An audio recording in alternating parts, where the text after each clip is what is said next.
Welcome back dear student. तो आज के क्लास में हम बात करने जा रहे हैं क्लासिफिकेशन ऑफ प्रोटीन का जो भी क्लासिफिकेशन है उसके बारे में डिस्कस करेंगे। तो अगर आप तक अभी तक आपने चैनल को फार्मा गाइड हिंदी को सब्सक्राइब नहीं किया तो फार्मा गाइड हिंदी को सब्सक्राइब कीजिए और वीडियो को लाइक कीजिए, जिसके वजह से आपको रेगुलर जो है अपडेट या फिर वीडियो लेक्चर जो है मिलते रहेंगे। तो चलिए शुरू करते हैं क्लासिफिकेशन ऑफ प्रोटीन।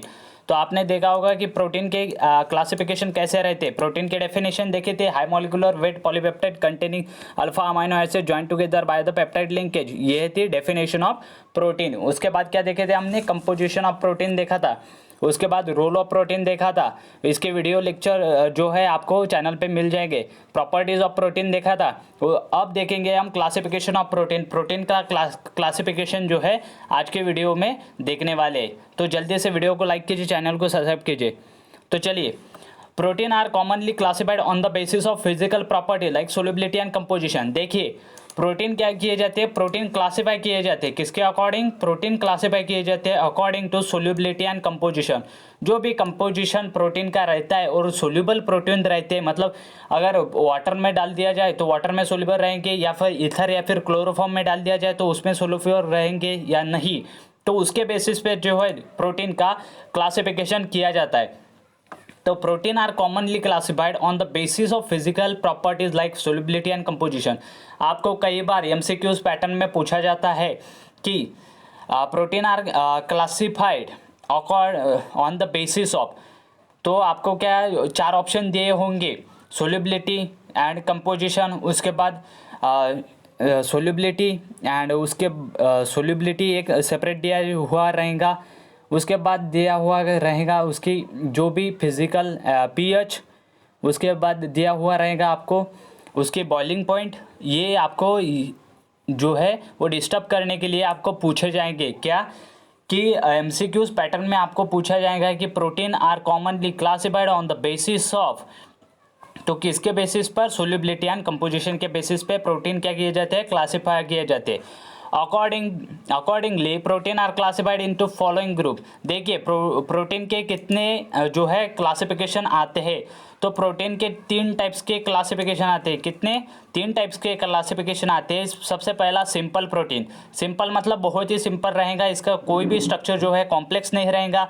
इसकी वजह से क्या होगा कि सिंपल प्रोटीन हमें रिमेंबर करने के लिए इजी जाएंगे और साथ ही साथ उसका आंसर जो है लिखने के लिए इजी जाएगा और स्ट्रक्चर निकालने के लिए हमें जो है सिंपल प्रोटीन इजी जाएंगे। उसके बाद है कॉन्जुगेटेड प्रोटीन। तो कॉन्जुगेटेड प्रोटीन किसे कहा जाता है, जो प्रोटीन एक दूसरे के साथ बाइंड हुए हो उसे कॉन्जुगेटेड प्रोटीन कहा जाता है। तो कॉन्जुगेटेड प्रोटीन का स्ट्रक्चर कैसा रहेगा, ज़रा सा कॉम्प्लेक्स रहेगा। कैसा रहेगा, कॉम्प्लेक्स स्ट्रक्चर रहेगा किसका, जो हमारा कॉन्जुगेटेड प्रोटीन रहेगा। उसके बाद डिराइव्ड प्रोटीन। डिराइव्ड से ही हमें पता चलता है कि ये जो प्रोटीन है वो कहाँ से हमें मिलते हैं, इसीलिए इसे डिराइव्ड प्रोटीन का नाम दिया गया है। तो प्रोटीन के कितने क्लासिफिकेशन है, अकॉर्डिंग टू जो है प्रोटीन क्लासिफाई किए जाते हैं सोल्युबिलिटी एंड कंपोजिशन के बेसिस पर, और जो है प्रोटीन क्लासिफाई किए जाते हैं तीन ग्रुप में, सिंपल प्रोटीन, कंजुगेटेड प्रोटीन और डिराइव्ड प्रोटीन। कौन कौन से, सिंपल प्रोटीन, कंजुगेटेड प्रोटीन और डिराइव्ड प्रोटीन। तो आपको ये समझ में आ चुका होगा। चलिए शुरू आगे बढ़ते हैं सिंपल प्रोटीन की तरफ। तो सिंपल प्रोटीन क्या रहते हैं, ऐसे प्रोटीन रहते हैं जो कि उसका स्ट्रक्चर कॉम्प्लेक्स नहीं रहता और इजी जाते हैं हमें ढूंढने के लिए। तो सिंपल प्रोटीन में एग्जांपल है अल्ब्यूमिन, ग्लोबुलिन, ग्लूटेलिन, प्रोलामाइन, उसके बाद स्क्लेरोप्रोटीन, हिस्टोन और प्रोटामाइन।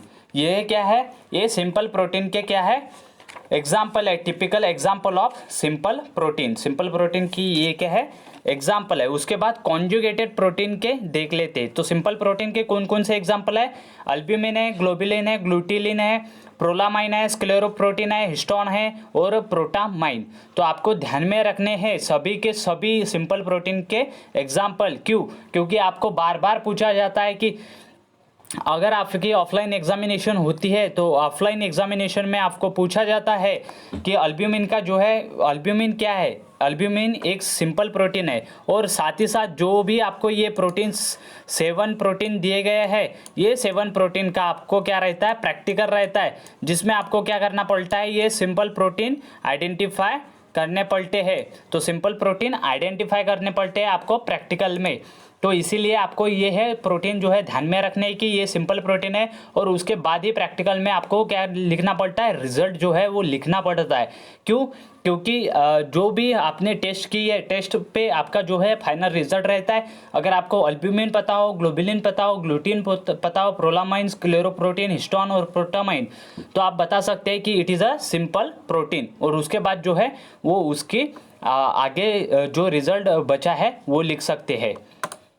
उसके बाद है कॉन्जुगेटेड प्रोटीन। तो कॉन्जुगेटेड प्रोटीन में आते हैं कितने प्रोटीन आते हैं कॉन्जुगेटेड प्रोटीन में? कॉन्जुगेटेड प्रोटीन में आते हैं 6 प्रोटीन्स, जिसका नाम है न्यूक्लियो प्रोटीन, मतलब न्यूक्लियस के साथ प्रोटीन ग्रुप जो है अटैच है। उसके बाद फॉस्फोप्रोटीन। कॉन्जुगेटेड से ही आपको पता चलता है कि कॉन्जुगेटेड किसे कहा जाता है। तो कॉन्जुगेटेड उस प्रोटीन को कहा जाता है जिस प्रोटीन में 2 या 2 से ज़्यादा या फिर एनी अदर अटैचमेंट रहता है, उसे ही कॉन्जुगेटेड प्रोटीन कहा जाता है। जैसे न्यूक्लियो प्रोटीन रहा, तो न्यूक्लियो प्रोटीन को न्यूक्लियस प्लस प्रोटीन, इस तरीके से इसका जो है वो कॉम्बिनेशन है, मतलब कॉन्जुगेटेड प्रोटीन है। उसके बाद फॉस्फोप्रोटीन को क्या कहा जाएगा? फॉस्फोरस प्लस प्रोटीन, इसे ही फॉस्फोप्रोटीन कहा जाता है। उसके बाद ग्लाइकोप्रोटीन किसे कहा जाता है? ग्लाइकोजेन या फिर ग्लूकोज प्लस प्रोटीन, तो इसे ग्लाइकोप्रोटीन कहा जाता है। लिपोप्रोटीन, लिपिड्स प्लस प्रोटीन, ये जो है ये उसका कॉम्बिनेशन है, कॉन्जुगेटेड है। उसके बाद मेटेलोप्रोटीन, क्रोमोप्रोटीन, मेटेलोप्रोटीन, तो मेटेलोप्रोटीन किसे कहा जाता है? मेटल के साथ प्रोटीन है। और क्रोमोप्रोटीन, क्रोमोसोम्स जो रहते हैं उसके साथ जो है प्रोटीन बाइंड्स करते हैं, उसे ही क्रोमोप्रोटीन कहा जाता है। तो यह है 6 कॉन्जुगेटेड प्रोटीन। तो ये आपको समझ में आ चुके होंगे। उसके बाद देखते हैं हम डिराइव्ड प्रोटीन किसे कहा जाता है। तो डिराइव्ड प्रोटीन कहा जाता है जो प्रोटीन हमें बाहर से मिलते हैं या फिर एनी अदर सोर्स से, जो है कोई भी सोर्स रहता है उसके पास से जो है हम डिराइव्ड प्रोटीन लेते हैं, उसे ही डिराइव्ड प्रोटीन कहा जाता है। और पहला प्रोटीन है प्राइमरी डिराइव्ड प्रोटीन। तो प्राइमरी डिराइव्ड प्रोटीन, तो जो प्रोटीन हमें प्राइमरी बेसिस पे जो है मिलता है उसे हम प्राइमरी डिराइव्ड प्रोटीन कहते हैं, जिसका एग्जांपल है मेटा प्रोटीन। तो मेटा प्रोटीन जो है प्राइमरी डिराइव्ड प्रोटीन है। उसके बाद सेकेंडरी डिराइव्ड प्रोटीन कौन से? तो सेकेंडरी डिराइव्ड प्रोटीन है प्रोटियोजेस, मतलब मेटा प्रोटीन पे या फिर जो भी हम प्रोटीन डिराइव करना चाहते हैं, जो प्रोटीन रहता है उसके जो है उसका अगर रिएक्शन होती है तो उससे जो है अलग अलग प्रोटीन निकलेंगे। उसमें है प्रोटियोजेस, पेप्टोन्स और पेप्टाइड्स। और ये जो है मेटा प्रोटीन ये प्राइमरीली मिलता है हमें रिएक्शन के बाद, और ये जो है ये सेकेंडरीली हमें रिएक्शन के बाद मिलता है। तो यह थे कुछ क्लासिफिकेशन ऑफ प्रोटीन, और इसका जो है ब्रीफ डिस्कशन जो है अगले वीडियो में हम डिस्कस करेंगे। तो तब तक के लिए thank you very much for watching the video till end do not forget to like the video, share with your friend. Thank you.